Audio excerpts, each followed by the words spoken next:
cer ce dorește să bea numai din izvor curat. Tot așa și sufletul meu te vrea, pe tine, Dumnezeu preanalt. Ești izvor de bucurie, ești izvor de apă vie,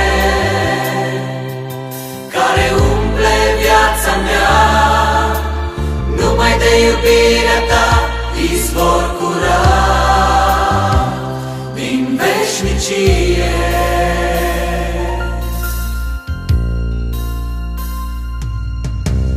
Ca un cer ce dorește să bea